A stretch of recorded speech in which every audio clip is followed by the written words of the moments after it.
Liverpool and Jurgen Klopp deserve a good deal of praise and credit for reaching a Champions League final, and to suggest otherwise would be to pull the shutters down around personal bias. It is important, however, not to succumb to giddy hyperbole, because, should the Reds prevail over Real Madrid in Kiev on May 26, where is there left to go? Already this past week, Mark Lawrenson has compared Klopp to Bill Shankly, while Daily Telegraph hack Chris Bascombe has declared him to be more than equal to Pep Guardiola. More than equal? That's another way of saying better, right?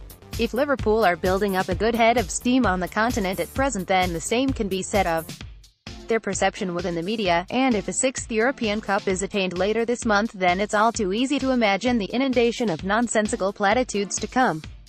There will almost certainly be a think piece insisting that the German coach is Liverpool's greatest ever gaffer, and the logic put forward by the author will be that it is so much more difficult in the modern era to forge a collective team vision, what with agents and other distractions, pressures that Klopp's predecessors did not have.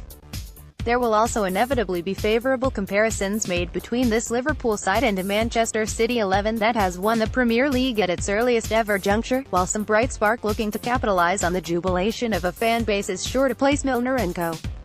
high in the firmament of all-time great British sides. Some preemptive perspective is needed then, and fast. Let's start with the big picture and work our way in. Liverpool is not a great team, and Jurgen Klopp is not a great manager. He crafts exhilarating sides full of ferocious attacking intent, but it is a singular strategy inbuilt with an inherent and significant flaw, in that they are decidedly ordinary when it comes to breaking down stubborn, well-organized banks of four. This season they have come unstuck against Burnley, Stoke, and West Brom twice. Last season they were neutralized by Burnley, Bournemouth and Crystal Palace. And next season take your pick, because there will be sides who will deprive them of space to enact their devastating sprees, who will place 10 men behind the ball and essentially say, "Come on then, what have you got? Without your blood and thunder and bombastic pace, what do you have?" And the answer will be, not a lot, besides plenty of huffing and puffing and an ability to blow the house down.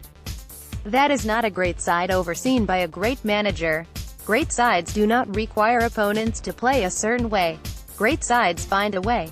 When it became apparent that Manchester City were rampaging through the league with a style and substance unparalleled in recent years, opponents took fright and set themselves up as a carapace. On every occasion City had acuteness and cunning to succeed. Liverpool's one-dimensional superpower is precisely why they will always be a very real threat in cup competitions where, barring the exceptional exception when an opponent seeks out penalties from the opening whistle, teams are susceptible to being blown away.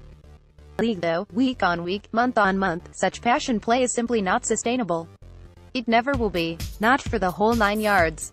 And it is league titles that determine greatness, not riding a wave of momentum that takes you past Maribor and Porto and Manchester City. At this point, let's at least see that if Manchester City are by some considerable distance Liverpool's betters, then the Reds are the former's Achilles heel. Let's also see that nobody remembers who exactly threw the spear in that historical analogy. As Brian Clough once noted, "I will gladly go out of the European Cup, the Football League Cup and the FA Cup if you could guarantee me winning the Football League. Because that is the one where you have to have every single aspect of football management about you to win it." On that note, let's remind ourselves how Liverpool have fared this season after a full campaign. Last year under Klopp that led to a 4th place finish, and no silverware of any note, and 3/4 of a campaign before that that took them to 8th, and no silverware of any note. This time out Liverpool have fired on every conceivable cylinder. They have maximized their manager's ethos and done so boasting a player in Mohamed Salah who has enjoyed a freak purple patch that has harvested 43 goals. They have been fortunate to avoid key injuries throughout. This then is the best that Klopp can do and hope for. Yet his team still resides a startling 21 points behind City, having played a game more.